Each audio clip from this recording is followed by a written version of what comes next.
Hello Dodgers fans. This is Noah. Today we have news that will undoubtedly warm the hearts of all Los Angeles Dodgers supporters. Have you ever thought about seeing one of our best infielders traded or perhaps acquiring a star outfielder with a multi-million-dollar contract? That's exactly what we're talking about today. Hot rumors surround potential trades and additions that could influence the future of our team. Are we about to witness a trade involving an infielder to meet other teams' needs, or perhaps bring in an outfielder that could take our lineup to the next level? Let's break down all the details and explore how these moves could impact the team that just won yet another World Series championship.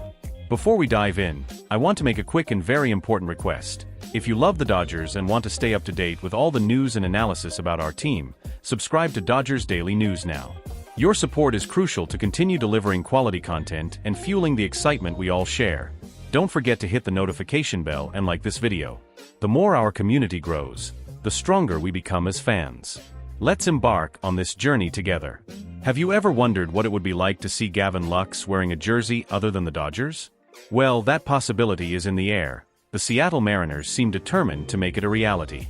Recent reports suggest that the Mariners have been proactive in their efforts to acquire the Dodgers infielder, something that certainly piques the interest of fans of both teams. The logic behind this speculation is clear. The Dodgers have a roster full of talent in the infield, especially after the signing of Ha-Seong Kim. Meanwhile, the Mariners face the opposite dilemma, with a pressing need for reinforcements at the position, particularly after losing Jorge Polanco and Kim this offseason. Why would Gavin Lux be such a coveted asset? Lux, 27, was once considered one of the top prospects in baseball and has shown promise over the course of several seasons in the MLB. In 2022, he posted a .276 batting average, solidifying himself as a vital part of the Dodgers lineup. Despite missing the entire 2023 season due to a serious ACL injury, he returned in 2024 with a vengeance, helping the team win the World Series with impressive stats: a .251 average, 10 home runs and 50 RBIs in 139 games. Lux is under contract through 2026, with an affordable arbitration salary that makes him even more attractive to other teams.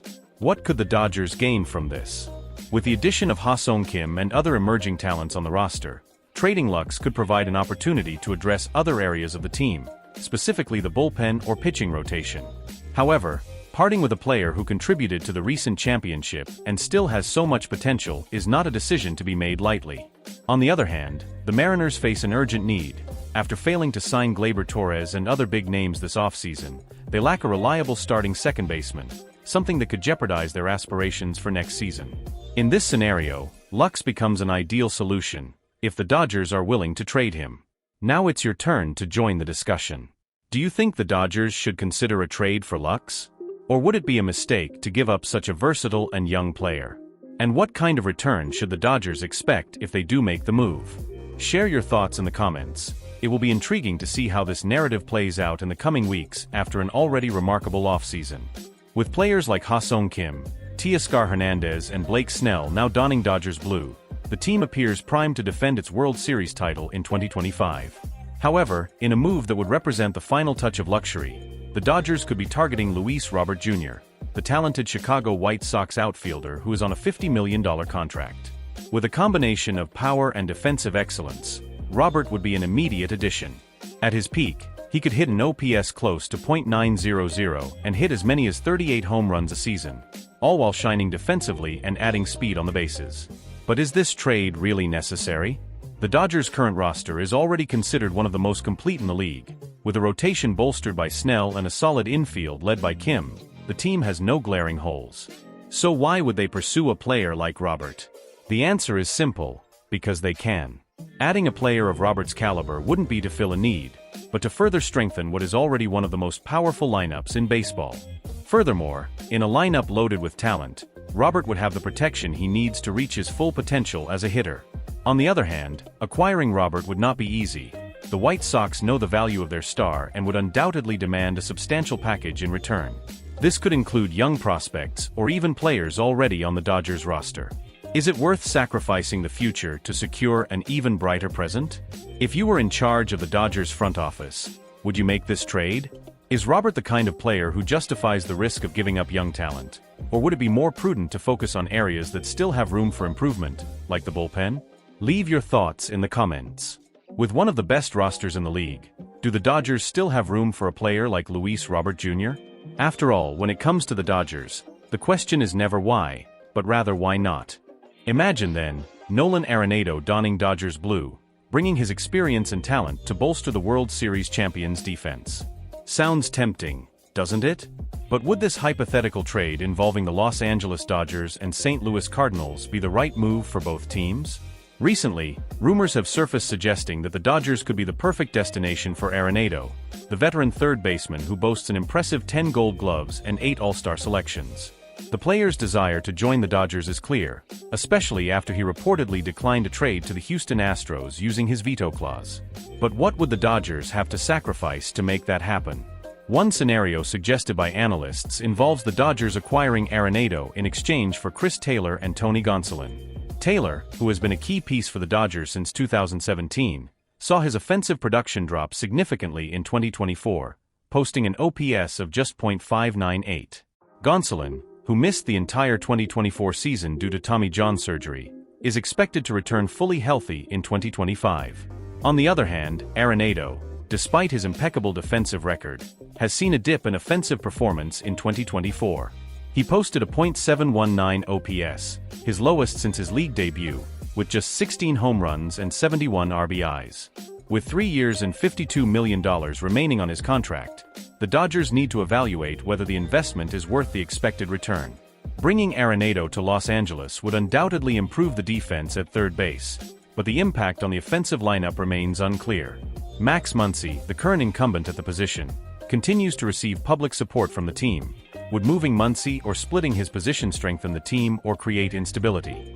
For the Cardinals, this trade would provide flexibility. Taylor could be a versatile player for their roster, while Gonsolin, if he returns to All-Star level in 2023, would represent a significant addition to the starting rotation. Does this trade make sense for the Dodgers? Should they take a risk on Arenado, despite his recent dip in performance, or would it be wiser to keep Taylor and Gonsolin, betting on their recovery? And for the Cardinals, would this trade justify giving up one of the franchise's most iconic players? Share your thoughts in the comments. This is a move that could influence the coming years for both teams. We want to hear how you would approach this strategic decision. With so many trade possibilities on the horizon, the Dodgers' offseason has been full of speculation. In addition to the trades involving Gavin Lux, Luis Robert Jr. and Nolan Arenado, another question that hangs in the air is how the Dodgers' front office plans to balance the search for reinforcements with retaining its. The Dodgers have historically been known for their ability to develop talent from within while also positioning themselves as one of the biggest players in the trade and free agent market. This raises the question, is the franchise willing to sacrifice part of its future to secure another immediate title? The Dodgers' careful approach to the market is a key factor in their sustained success. Players like Walker Buehler, Julio Urias, and Will Smith are examples of how the team has been able to build a solid foundation from its prospects. However, in an effort to maintain its dominance, the team often combines young talent with experienced stars. That philosophy could be put to the test in 2025, especially considering the moves by rivals like the San Diego Padres and Atlanta Braves, who are also bolstering their rosters. If the Dodgers want to stay on top, the question isn't just whether to make these trades, but how to manage them without compromising their competitive longevity. Another important factor is the depth of the roster. With the addition of Ha-Seong Kim and other talent, the Dodgers now have an even more versatile infield. This could allow them to be more aggressive in trades, knowing that they have enough options to cover potential departures. However, it also means that each move must be strategically calculated to ensure a balance between defense, offense, and pitching rotation. In Luis Robert Jr.'s case, the impact in the outfield would be immediate, but the cost in terms of prospects could be significant. Likewise, acquiring Nolan Arenado would strengthen the defense at third base, but would require giving up players like Tony Gonsolin, who still has great impact potential on the mound. And the RU. However, with so many possibilities in the air, the question remains, what will be the Dodgers' primary strategy? Bet on the now, trading away valuable assets to secure immediate impact reinforcements, or rely on their pipeline of young talent to sustain long-term success. Now, the ball is in the fans' court. If you were in the Dodgers front office's shoes, what would your approach be? Which players would you prioritize for trades, and which ones would you consider? With a promising season ahead, the Dodgers look set for another exciting year. but will the right moves be made in the market to ensure the team remains a title favorite? Let us know your thoughts in the comments. The discussion is just beginning.